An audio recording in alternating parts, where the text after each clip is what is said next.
Welcome to the Human Capital Innovations Podcast, your go-to source for personal, professional, and organizational growth and development.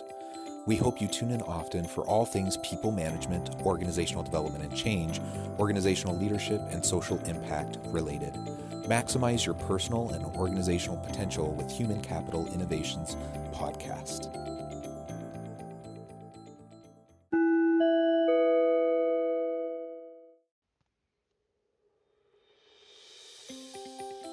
Welcome to the Human Capital Innovations Podcast. In this HCI podcast episode, we continue our servant leadership series as I talk with Dr. Eric Russell about empathy in servant leadership.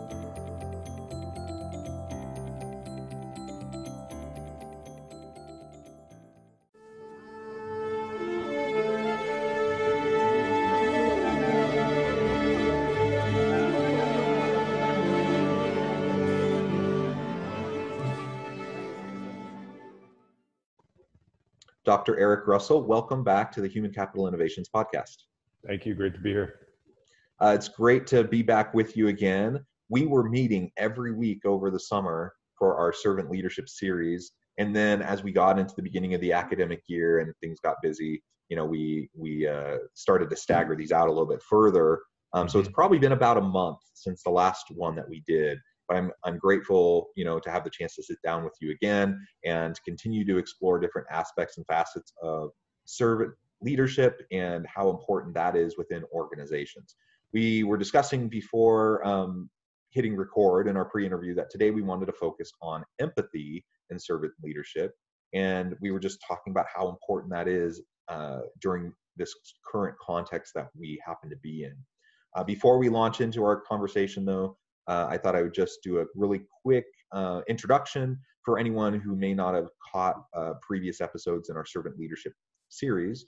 Dr. Eric Russell is an HCI research associate, and he's an associate professor of emergency services at Utah Valley University. I think you've been on like a dozen episodes or so of the podcast at this point, perhaps more. Maybe. Yeah. And we've had some really good conversations. So I would encourage anyone who's listening to this episode to go back, look through the back catalog, find some of our other servant leadership episodes. And if you go to innovativehumancapital.com, our main website, and go to the podcast tab, you'll also see that at the top, there's a link to go into all the podcast episodes by topical theme. So if you want to just have a quick way to go back in and find all of the servant leadership episodes that we've done up to this point, you can go right there. It pulls it right up, super quick and easy, and then you can listen away and hopefully get some good insights on how to be a more effective servant leader within your organizations. So, Eric, welcome back. Always a pleasure, my friend. Today we're going to be talking about empathy. Let's start by exploring empathy in and of itself, what it is, why it's important, and then we can connect it back to servant leadership and hopefully provide some takeaways for listeners on what they can start to do to develop more servant leader empathy with their people. Yeah, for their people. Whenever I give a talk about empathy, I always start with the difference between empathy and sympathy. What people don't understand is when you talk about sympathy is hierarchical. So you're almost looking down on somebody. You're almost like, above them. But with empathy, what it is it just allows you in that moment to just come down to where somebody is in that moment and be there with them in their pain or whatever it is that they need, and to get them better. So we know that, and we've discussed it before, that one of the things when it comes to empathy is humility. It's your ability to be humble, to take off your C-suite role, to take off your leadership role, to take off that brass from your collar, and to just be there with that individual in that moment where they're at, and to get them where they need to be. That's empathy. Yeah, Um, and I was just going to say, as you were talking about kind of this hierarchy perspective to sympathy, there definitely can be a component of condescension or pity, right? That oh, that good sometimes word. that Pity is a good sometimes word. enters in, and so most people don't want that. They don't want someone to pity them. They don't No. want someone to look down on them. They don't want condescension, um, because there's inherent judgment connected to each of those words, right? And Mhm. now I do believe someone can have true, genuine sympathy for somebody without passing judgment on them, or whatever. But what you're describing in terms of the distinction between sympathy and empathy, when you're truly empathic towards another individual, you just have the ability to sit with and be with them, right? There's like no agenda. There's nothing else going on. It's just being there, to be with them, to support, and listen, and that humility means also that you don't necessarily, you don't think that you like have the answer. You're not going to fix them, right? you're just Right. you're just going to be with them, and the act of just sitting next to them, listening to them, um, showing compassion towards them in that moment, that's what I think makes empathy so powerful. And because you can relate, and you don't need to try to define it, you don't need to try to label it, you just are there with them. Yeah. It's having a heart. I mean, that's really what it comes down to. I would tell I've dealt with a lot of death and destruction in my world, and I would tell my people, listen, there are times that you know damn well that you cannot save somebody. You just can't. You're not going to bring them back, and they're in the dying process, and it's what it is. And so then it comes to, and I even use this with my own family members that have passed, that we've had to help them through hospice and stuff like that. And it's about dignity, comfort, and respect. And it's something as simple as holding somebody's hand and telling them that it's all right.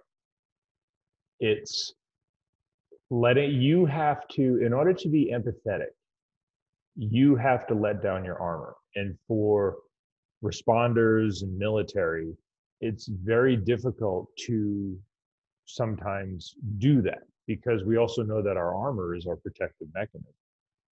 And just being there with somebody in that moment, um, and comforting them, empathy is huge. I had as an officer, I had one of my people come into my office and they were diagnosed with cancer, and they didn't want me to rattle off, hey, these are the things that we can do for you, da da da da. In that moment, they just wanted me to be their brother, and to sit with them and listen to them and talk. And I've had that happen multiple times too, with either uh, family members or of my people, or they themselves that were just impacted, divorces, you name it, where they just needed to come in and in that moment just be human, not be whatever it is. And that's what empathy really is it allows you to just be kind, without pity. Um, and the funny thing is from a leadership standpoint, is if people, and being empathetic doesn't mean that you're weak either, at all. It has nothing to do with weakness or being a doormat or anything like that. But it allows your people in.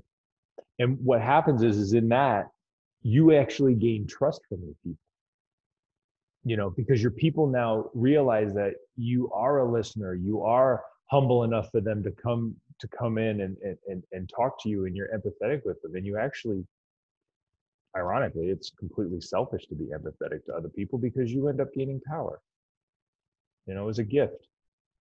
Yeah, yeah, and exactly. You get power that people freely give to you. You're not Mm, taking it from them. nope. You're not asserting yourself over them. It's the opposite. It's people naturally looking towards you because you've developed trust, you've developed a relationship, and they know that you're someone worthy of their attention, and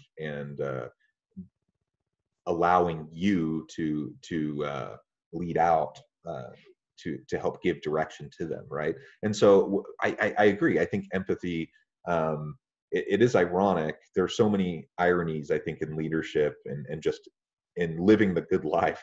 When you give up power, when you give up judgment, when you put others first, ironically, most of the time that actually means that you will get ahead. Like it's better for Yep. you.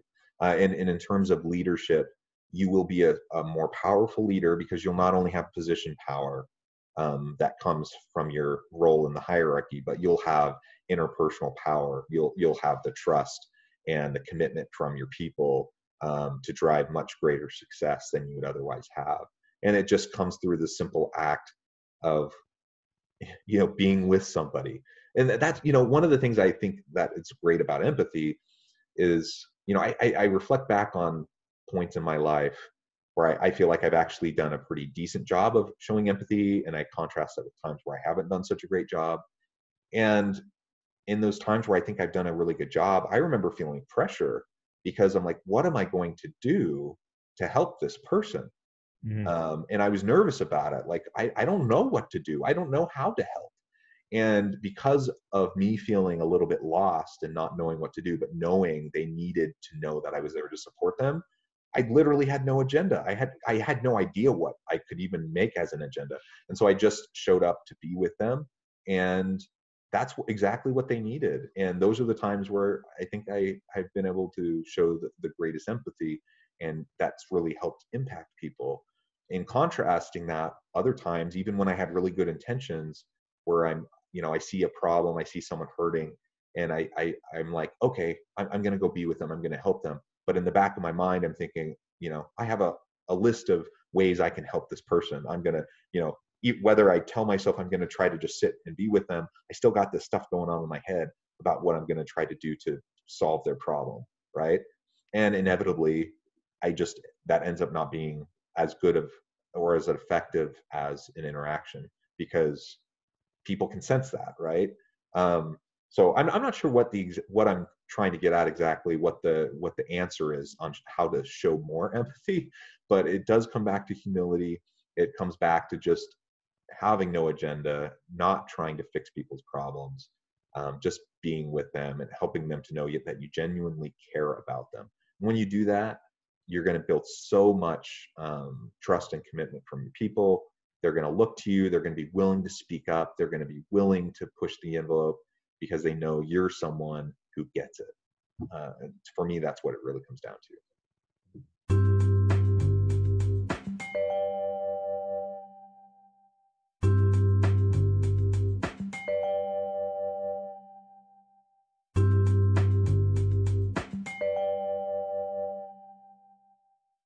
Because the thing is, when somebody is in a position of pain, especially where they do need you to be empathetic to whatever the situation is, like, pick it. If all you're doing is thinking about the way that you know how to fix it, then you're really not listening to them. And at that point, you then become hierarchical again. And regardless of whatever your intentions are, right? absolutely, even the purest of intentions, the purest. There was this hilarious YouTube that had a woman on it, and she had a nail in her forehead, and she's just like, I have this, and the guy's just like, there's a nail in your forehead, and she's just like, you're not listening to me. And it was so funny, but it was such a great analogy to listening and humility and empathy. Is sometimes because here's the beauty of our language and talking. I don't know if you're this way, but I'm this way. I talk through problems. So I'm not talking about totally problems that are under the pressures of time and consequence. I'm talking about problems that there needs to be a solution. What are we going to do? Da, da, da, da, da, da. And I spend a lot of time dialoguing on it. Sometimes I'll drive my wife nuts because I will continuously talk about something because it's the way that I will work through it. We have that in common, and it sounds like our wives have some similarities too, because I think I drive my wife nuts. Yeah, so you know exactly what I'm talking about. You talk through these things. Well, in that moment where somebody needs your empathy, they need you, not you as an advisor, not you as a leader. They just need you. And sometimes it's something as simple as listening. And being empathetic to somebody opens that up. And a lot of times you find, we know this in psychoanalysis, and I'm not a psychologist. There was a bunch in my program that I got to read about, but I'm still not a psychologist and never claimed to be. But a lot of people can work through their own problems. They just need somebody to help them guide the river, and that's where the listening comes in, you know, and that's where the empathy is sometimes they just need somebody to be with them as they do it. You think of somebody that just needs their hand held for a moment in order to get through whatever it is. And when you can be empathetic with that individual, you can just be a powerful human being. Yeah. So we've been talking around the connection between empathy and leadership. Let's take a little bit of time now to be a little bit more explicit about the direct connection to servant leadership. Why is empathy a core principle? Why is it something we're focusing on in this episode? And then what can anyone listening do to start fostering kind of a more empathetic approach to interacting with their people? That's a good question. So the way empathy works, in order to be a servant leader, you have to be accessible to individuals, and you have to be a healer to self, healer to others. Well, the only way that you can be accessible is you have to be empathetic to people in their time of need. Time of need, it could be anything. And so when you're in charge of an organization, you have to be aware that the people are the system, but the people come in with whatever baggage it is that they come in with. It doesn't stay at the door. If they're going through a divorce, if they have a sick child, if they just got a medical diagnosis, if a parent got sick, the apocalypse freaking happens the way it does now, and it's like, well, you have to choose between childcare and having a job. This being empathetic as a leader means that you are willing to just put yourself in your people's shoes in that moment and try to see the world as best you can, because we know that it's impossible to do it completely, but just see the world through their lens. What is it that they're going through and how are they navigating? And then spend a moment reflecting to yourself, how would I navigate this? How would I feel if I just got hit with the plague? My dad lives in a different state. I can't get to him. He has early stages dementia. I have a young child that needs homeschooling because the schools are closed, but yet there's no childcare. As a leader, you have to, and you might not have solutions to it either. And that's the other thing. You might not have a solution to all of the problems. But because you can reflect in that moment and go, how would I feel when I'm in this situation? That allows you to approach your people with more humility and more of that moral love that we talked about.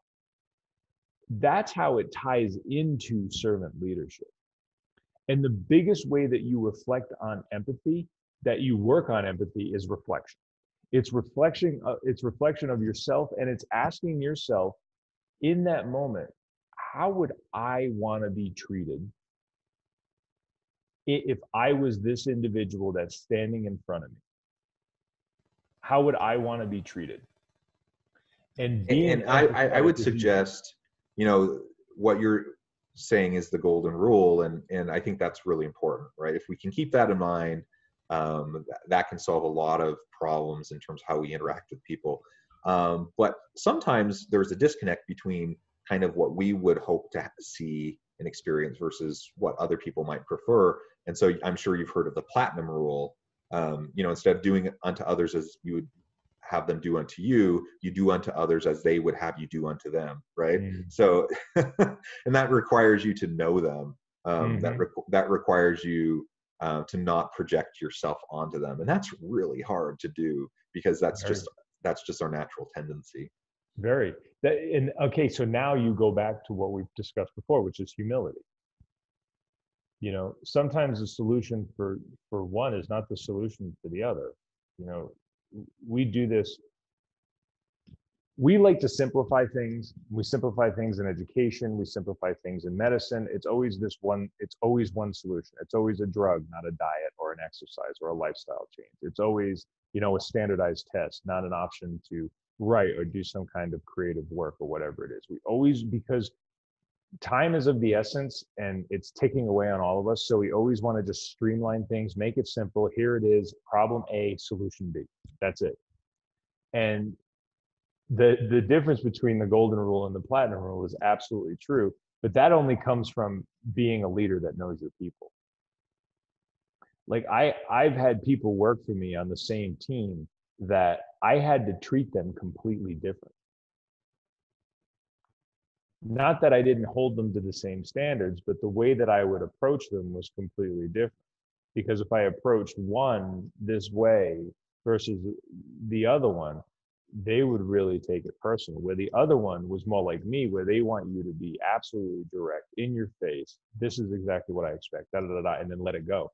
So that really comes, the reason that all of this ties back into servant leadership is because it comes from knowing your people. It comes from knowing your people, understanding your people, and being in their world and not in your ivory tower. So that's really where it comes from. Yeah, absolutely. So what would you say to the critics who are listening, if anyone's listening to this and they're like, that sounds nice, but in reality, the world is a harsher place, and you're just going to end up being a doormat. People are going to walk all over you. We need leaders to be strong and bold and whatnot. Like, how would you respond to that kind of a potential critique? It's a fictional narrative that people have been telling themselves that we know isn't real. So the idea of the great man theory, somebody who looks like John Wayne and stands 6'5" and is going to be this individual that will lead everybody, and they're gruff and tumble and all this stuff. It's complete BS.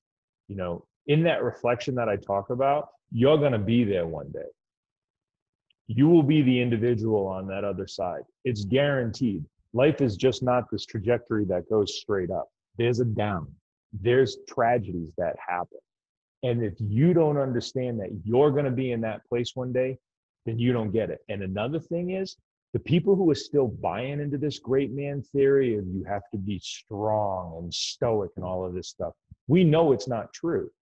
We know that special operations and law enforcement and fire and rescue and all of these, what you would consider these alpha career fields, are adopting this style of leadership. And it's because the other way doesn't work. It leaves you that lone warrior out on the plain, that you're by yourself if you want to be that individual. But being empathetic to somebody doesn't mean that you can't be strong. Being humble doesn't mean that you're not strong. All it is it's putting who you are into context and allowing your people to come to you. And so when you understand that and you finally abandon that great man theory and you adopt the servant leadership philosophy, you gain more power because your people come to you. Because your people know you're there for them. And you gain this legitimate power and authority, the ability to persuade, to get your ideas forward, and for people to run with your vision. And all of those things go back to empathy, humility, listening, and healing. Yep. Well said. And I would just add to that, anyone who's listening who might think this sounds nice, but it's just kind of warm fuzzies, fluffy stuff. It's not what it really takes to get things done in the rough and tumble world. I would just invite you, like Eric said, spend some more time reflecting. Reflect on yourself, reflect on those times where you've had more persuasive power, the ability to garner the commitment and the buy-in from your people versus times you haven't. Look to examples of other leaders that have been as successful or have not been. And I suspect that if you really critically examine that and you reflect on that you'll start to see some themes. And whether the leaders that you found to be successful were explicitly servant leaders that define themselves that way or not, chances are they exhibited many of these attributes that we've been discussing as we've gone through the servant leadership series. So I encourage everyone to think about it and look for ways that you can start that process and applying it and creating a better, more dynamic environment for your people. Well, thanks everyone again for tuning in and for listening. I hope everyone stays healthy and safe, that you can find meaning and purpose at work each and every day. And I hope you all have a great week.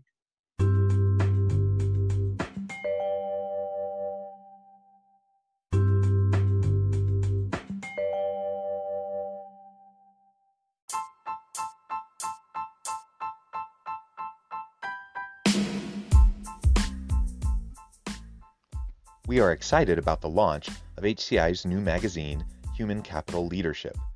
Human Capital Leadership is a free, interactive e-magazine designed to help individuals, leaders, and organizations find innovative approaches to maximize their human capital potential.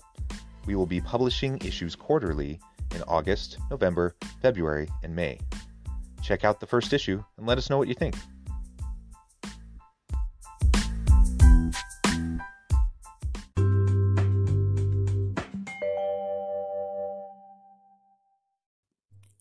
Thanks again for joining us for this episode of the Human Capital Innovations Podcast. I hope you stay healthy and safe and that you have a great week.